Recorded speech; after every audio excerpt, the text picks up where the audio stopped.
All right. Sorry about that. We are back on the Andre Duke Show.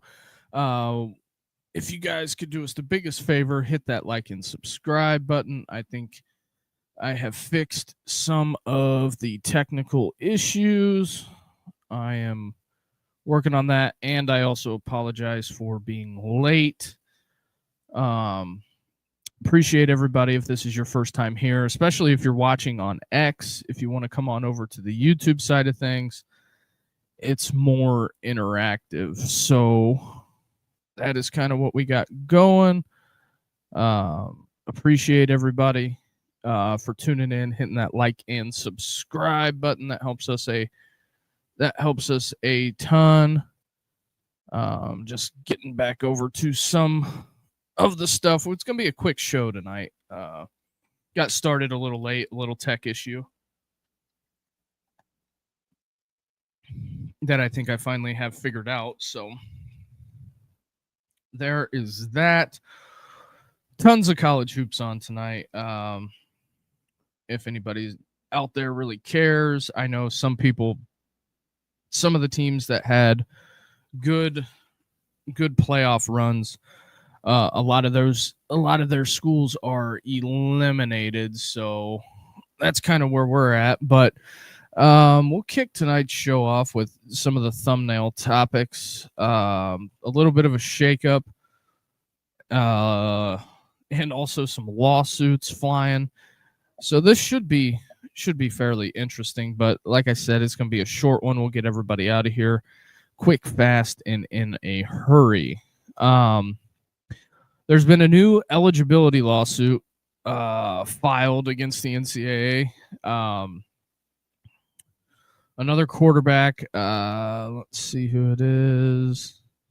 The Virginia Chandler Morris has filed suit against the NCAA in hopes of gaining another year of eligibility. I look at this and I'm just like, come on. Diego Pavia set this thing over the edge. I'm not necessarily blaming Diego, but the Morris kid seeking a seventh year, I don't think he's going to get that.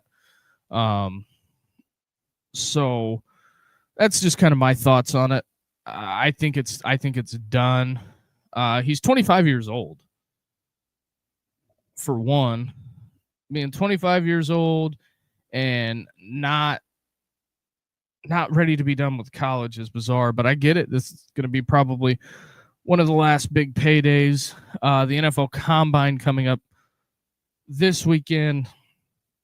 I think that's going to be interesting. All the pundits and everybody out there basically going to have their opinions. For some guys, they're going to show well. Other guys, it's not, I don't think, going to go very well, but it is what it is. I think it's going to be interesting to say the least. Hold on a second. I know this is just riveting podcasting. Ooh, gotta answer somebody really quick. All right, so back to that. But yeah, it's the Combine. I don't know. Some GMs think it's the be all end all. If you take a page out of Jacksonville's book, they're not even going. So that's kind of where that's at. The one thing I wanted to get to was the CBS Sports article posted by Brad Crawford about some teams to watch for the college football playoff, which I think is interesting. He's got USC on this list. I don't know if I'm necessarily 100% out on the Trojans. It's going to be interesting, to say the least. I think USC is one of those programs that, you got to prove it. He's picking them to be a dark horse. Looking at their schedule, Fresno State, they got Ohio State, Indiana, and Penn State. I think Penn State's a relative unknown. We'll have to see what it is with Rocco Becht and Matt Canada also on that list, or also on their schedule. Oregon, Ohio State, Indiana. You could make the case there's 4 losses there for USC, and it's going to be another tough year out there at the Coliseum.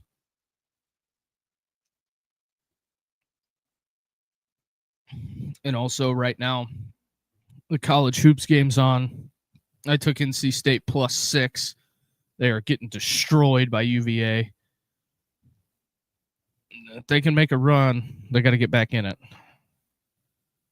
Another college football dark horse that Crawford put on this is BYU. I don't necessarily hate the BYU pick here, but the big ones on their schedule, in my opinion, for the BYU Cougars, they got Arizona. They have to go to Utah. Baylor with DJ Lagway is kind of going to be a roll of the dice. At Kansas, don't exactly know what Lance Leipold and the Jayhawks are going to be. Cincinnati lost their quarterback. UCF, Scott Frost, year 2. Could they be better? Maybe. And then they have Arizona, and then they're at Colorado State. But they also, the caveat on this is that they have Notre Dame. So that's kind of an interesting factoid there.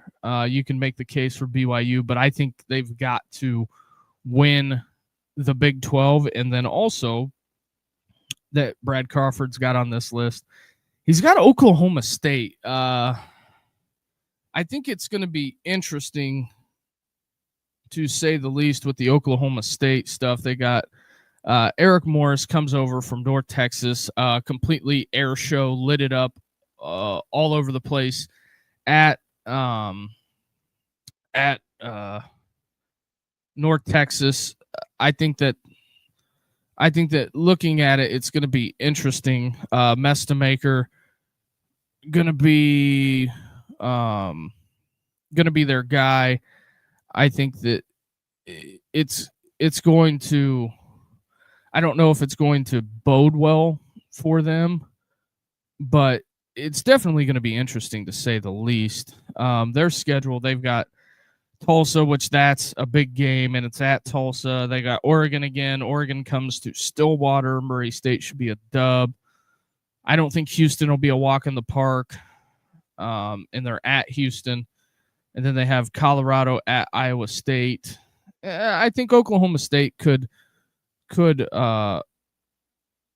make a case for it, but we'll see. I'm not going to completely write them off as that they're going to be horrible, but it's going to be one of those deals there. I think it'll be interesting. I think they could be a fascinating team if they could go on a run, especially in the Big 12. But also, if you're new here, do us the biggest favor, hit that like and subscribe button and help us grow this thing. Also, I think tomorrow is going to be a call-in show. I think we'll open the phone lines up tomorrow. I just got around late today, and that's why today's going to be a quick one, and also some tech issues with the Everything app X. Now, the next team that he's put on this list, South Carolina. I don't know where South Carolina ranks for everybody out there. I think Beamer's up against it. Their schedule's not a walk in the park. Going down their schedule, they got Kent State, Towson, Mississippi State. They should start off 3-0. It'll be 3-0 South Carolina on the road at Tuscaloosa. They haven't beat Alabama at Alabama in a long time. I We talked about that the other day. I think it's like 2010's the last time South Carolina won at Bryant-Denny. And then Kentucky. Then they got to go to Florida, Tennessee, Oklahoma, A&M, at Arkansas, Georgia, Clemson. Georgia, Clemson back-to-back, especially if A&M is what they are last year. I think that for all intents and purposes, that could be a heck of a sandwich spot for Kentucky after the Alabama game for South Carolina. I actually would be curious on what the betting lines are going to say about that game when it gets closer. But, you know, the Lenora Sellers thing, Dylan Stewart, I think both those guys, great players. So here's one of the teams that I can actually get behind, and you could make a hard case for these guys. Louisville, the Louisville Cardinals. They open up with Ole Miss. Not ideal. Not an ideal walk in the park. Trinidad Chambliss, Pete Golding after the run that they went on last year. I don't think Ole Miss is going to be anything to mess with. So they open up in Nashville with Ole Miss. Then they go Villanova, SMU, Wake Forest, NC State, Florida State, Syracuse, Stanford, at Georgia Tech, North Carolina, Pitt, and then at Kentucky. Is there any team that I just read off, excluding the Ole Miss game, that you could say you could make a case? I think you can make a case either way. Louisville could win all those games. And Louisville, it's been tough kind of in the past. The Cardinals have dropped one that they shouldn't have. So I find that fascinating, to say the least. And next team on the list, Florida. Now, I'm a big fan of Summerall. I think it would be a hell of a turnaround if Summerall could make the playoffs, but this schedule is kind of a bear. They have FAU Campbell. Then they got to go on the road to Auburn, which, depending on what people think of it, I would say that's probably going to be your noon SEC network game. And then they have Ole Miss, at Missouri, South Carolina, Texas, Georgia, Oklahoma, Kentucky, Vanderbilt, Florida State. Going to be very interesting. No DJ Lagway. John Summerall took the logos away and pretty much restarting the whole program, which I don't think that's a bad deal after the Billy Napier tenure. Billy Napier now at JMU. See what Billy does there. I think Billy will be back in the SEC sooner rather than later. Some people disagree with that, but I think he'll get another opportunity if he wins big at JMU. I'm just telling you, that's just how that's going to go.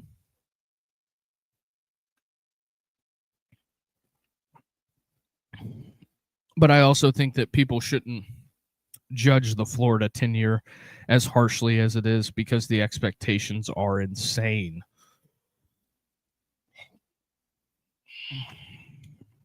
So there's kind of that. Also, if you guys didn't know, if you live under a rock, Gunnar Rivers, I almost said Gunnar Stockton. Gunnar Rivers has committed to NC State. I don't think anybody's shocked by that at all, to say the least. But there's kind of that. Ooh, hopefully the Wolfpack can fight back. They're down 12. Need a basket here. But anyway, so there's that. Also, Army-Navy, Jeff Monken, head coach of Army, suggested moving the historic game to Thanksgiving weekend to better fit the future of college football playoff timeline. I disagree. I get it. He's the head coach there. But I think Army-Navy deserves its own weekend. It's probably outside of Ohio State, Michigan, out of all the other rivalries. I think it's great that it has its own day. It's a standalone day for the service academies. They don't get a ton of recognition, although they've done nothing but do a ton of winning since they both joined the American. I think that it's tough to say, I think it's interesting. Not the most skilled guys in the world, but they're out there winning football games. I think the Army-Navy records speak for themselves. I mean, both of them got kind of trounced by Notre Dame, but at their conference level, I mean, the first year I believe Army was in the American, they won it. So I think that's kudos to Jeff Monken there, and I think that as long as they keep it up, I don't see why they couldn't push for a playoff spot. I know people would go nuts, but it would be relatively interesting if Army Navy got a playoff spot or one of the service academies, but it would be earned under the criteria. So there's kind of that. Also, TCU makes a staff change. They hire Benny Boyd as its new cornerbacks coach in a defensive shakeup under Sonny Dykes. I think Sonny Dykes got to get it going. Big hit he took. He lost Josh Hoover. Hopefully he's got another guy there. I think that TCU's they're a little bit stuck in neutral. And then a fascinating thing came out by something that was wrote by Orange Bloods. They posted this, or Burnt Orange Nation. Basically, the Texas head coach Steve Sarkisian has started culture development earlier in the offseason after a heavy roster turnover in the transfer portal. Yeah, I'm not shocked by that. A lot of these coaches now are tasked with building camaraderie. You got to find it somewhere. Camaraderie, leadership, team building.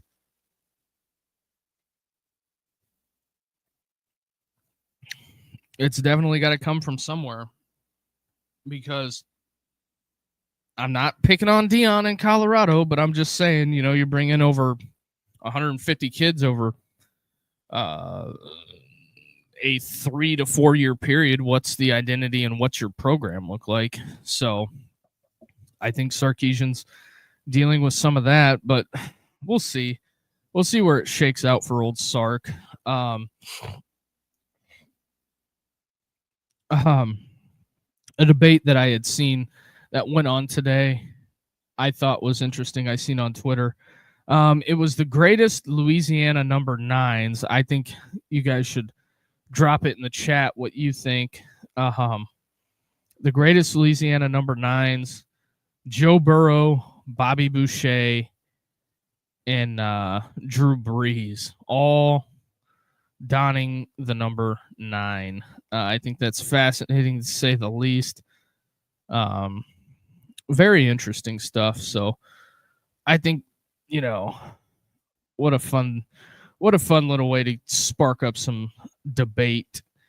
So yeah, there's kind of that. Also, just another public service announcement. If you guys are new here, do us the biggest favor and hit the like and subscribe button. Also, a story that we're a little behind in the times. The off season, interesting time for content, to say the least. But Mick Cronin about ejecting UCLA Stevens kid off the floor. Mick Cronin came out in a press conference and says, "I was wrong and I apologize to him."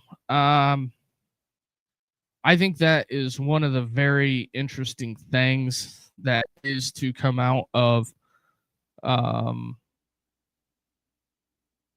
UCLA tenure with Mick Cronin. I think there's a lot of pressure on that job, and it hasn't gone well.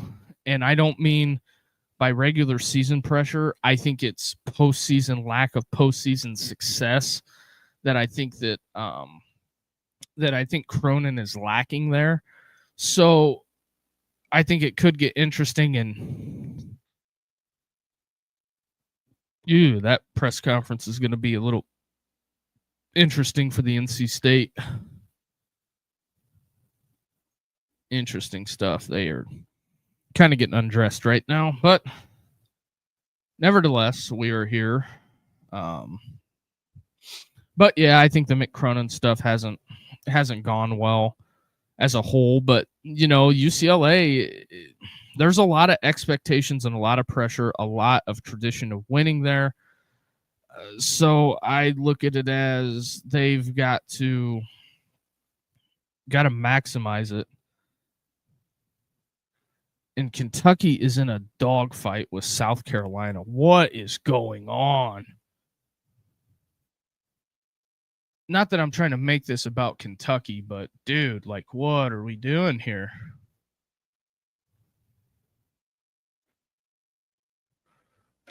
I gotta check this out because I got a 2-legger going with Kentucky. Oh wow, Mark Pope going through it. The 3 in the SEC conference play, 3-11. South Carolina just hits a big 3. There is tons of fans dressed as empty seats there. Wow. This could get interesting. Also, I was going to throw it out there on the podcast. Is anybody in for some college baseball Saturday watch parties where we just flip on the phones, do a baseball game like a Saturday game, or a college basketball like a big game in the SEC or Big Ten? Is anybody interested in that? I figured I'd throw that out there. South Carolina 12-15, Kentucky 17-10. Apologize for that. So we're going to watch the end of this very closely. What are you doing, Kentucky? Side out of bounds play. Also, am I the only crazy person that thinks we should just bring suits back for coaches in college basketball? What happened to the professionalism? Now, that was a good play. Pope drew up on the grease board. Kentucky's got a 4-point win or 4-point lead. But here's another interesting thing that I pulled from the old internets. Ooh, South Carolina miss. Yeah, here we go. Come on, Cats. We need this one. This is a scare for Kentucky. Although Coach Cal lost, there was one time I was at the betting window, and South Carolina was like a plus 2,200 to beat Kentucky at Rupp. And I had a $20 bill in my hand, and I thought about it, and I just didn't do it because I didn't want it to be a donation. Ooh, big 3 by the Cats. So, anyway, here's what I pulled. Oklahoma has produced as many Heisman Trophy winners as combined as the following SEC schools combined. Texas, LSU, A&M, Mizzou, Ole Miss, Tennessee, Arkansas, Mississippi State, Kentucky, Vanderbilt. I think that's kind of SEC numbers guy pulled that. I think that's a stat skewed in a university's favor, in my opinion. I don't necessarily think that's a be-all, end-all. Oh, and they fouled him. Also, Kentucky, change your logo back. You have an iconic logo. Why would you mess with the cat? Come on, guys. I don't know what that thing is that they've switched to. It's awful. Kentucky's got good uniforms. They have a good color combo. I'm a uniform guy, if you haven't noticed. But Kentucky has a good color combo here. Why are you messing with something that's good? Just saying. But anyway, Fox College Football put this out. It's got the top 3 coaches with the most pressure. I have one of these guys. RJ Young picked Deion Sanders. They also picked Lincoln Riley, and they also picked Luke Fickell. I think I've said enough on the Fickell side of it to where I don't think I need to go over it again. I think it's going to be interesting. I think Fickell probably should have to win 6 games to keep it there. I think they got to go bowling. As bowl games fold up, I think it's going to get more interesting. Also, Lincoln Riley, the standard at USC is I'm not going to say it's unattainable, But I feel like when you create something, Pete Carroll put USC back on the map after they had been down. They have struggled to replace Pete Carroll ever since he left to go to Seattle. They went through a couple of guys, went through Lane, went through Sark. I think that for everything that's out there, I don't know if it's going to be a boom or bust for Lincoln Riley, because I honestly don't think that USC can stomach to buy him out and the entire staff. So I think USC is going to make it work. And then the other guy on the list is Deion Sanders. I know the Coach Prime stuff is controversial. I don't know. I mean, Colorado was 1-11 when he got there. You know, they've had probably an influx of close to 150 kids in and out of that program. Some horror stories, some not, some success stories. I think if I had Deion Sanders in Colorado Buffalo stock, I think I sell it, to be honest. I think the thing for Colorado is getting to a bowl game and winning a bowl game is, I think that's their Super Bowl. They're going to have a sophomore quarterback, Julian Lewis, the highly touted 5-star that they stole from USC. The departure of Jordan Seaton. It's interesting whenever kids leave the program. I find it fascinating. It goes from the Colorado media saying first round pick to one guy doesn't make a team. I get the sentiment on that.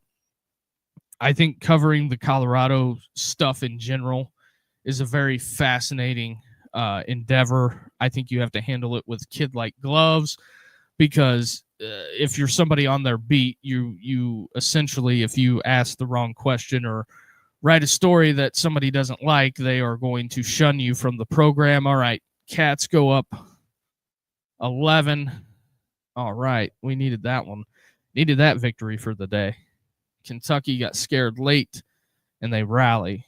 But also, for as much as I want to bag on Luke Fickell and say it's over, I think his athletic director fell on the sword for him, to be completely honest. After the season, in between time of the college football playoff, he just got stuffed by Remy Rim. Not a good time. That's going on the low lights. That's going to get watched in film. So the Wildcats hang on. Lincoln Riley, I know a lot of people are not necessarily down on Lincoln, but guys got to figure it out there at USC. They have all kinds of resources. I almost don't know why it's not working, but I think that they figured out their NIL situation, and I think it shows. And also Duke taking Notre Dame to the woodshed right now. Duke up 44 on Notre Dame. It is 94-50. Yikes. UVA all over NC State. That's done like dinner, my friends. So that's kind of where we're at with that. Also, the other day, John Boy Media puts it out. The Tigers and Baltimore ended up wearing orange jerseys for a spring training game. I thought that was kind of funny. Just some other stuff that we got going here. I think spring training starting ought to be interesting. But speaking of Mark Pope, and I'll leave you with this one. Florida taking it. Got a little college baseball on. Texas up. Texas A&M up. Florida up big. So no real scares on the college baseball front as I'm looking at it. But Mark Pope, when he had the 1-point loss to Auburn, I thought this was fascinating. Pope said, Mitch, if them MFers try to find me, screw them. I didn't say a word about how they cheated us. Mark Pope got fined for that comment after the game. And look, this is pretty much where I'm at on it. I know there's a lot that goes into it on the college coaching side. These guys get paid a lot of money to win ball games. But at the end of the day, you can't say anything negative about the officials and expect it to go over well. I'm just saying. So there's kind of that. Mark Pope fine, but he gets the win tonight. I'm sure he is alleviated. Oh boy, a little bit of a barn burner here. McNeese up on LSU at the moment in the top of the fourth. A&M just hit a grand salami. They got a lot of people there for a middle of the week game. Interesting stuff. But McNeese State up on LSU. Continue to monitor that throughout the night. A&M takes a 15-3 lead on Lamar. Looks like that's going to be over in the 7th.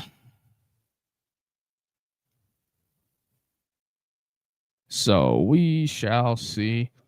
One of the other interesting, fascinating topics, and we'll wrap it up after this. It's a nice silhouette of the A&M logo. Miami, interesting enough, does not play on a Saturday until the 4th week of the season. I think they play Thursday and they have 3 Friday night games. My take on it is I hate Friday night college football. I know some people like it. I just realistically, I just can't. I'm just not a fan. I'm not buying it. Apparently, I might be wrong, but I just can't do it.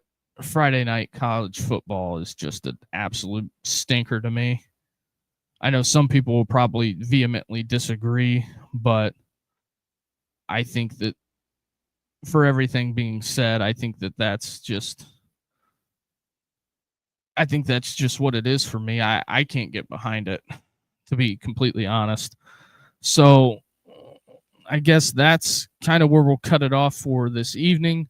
Appreciate everybody who chimed in. I apologize for the horrendous podcasting tonight. Got started late, so kind of one of those deals, but we'll be back with you tomorrow. Probably going to go at 7:30 tomorrow. Open up the phone lines, a little bit of an extended show, talk about some topics, what you guys want to talk about. It's going to be, I think, interesting to say the least, going down the stretch and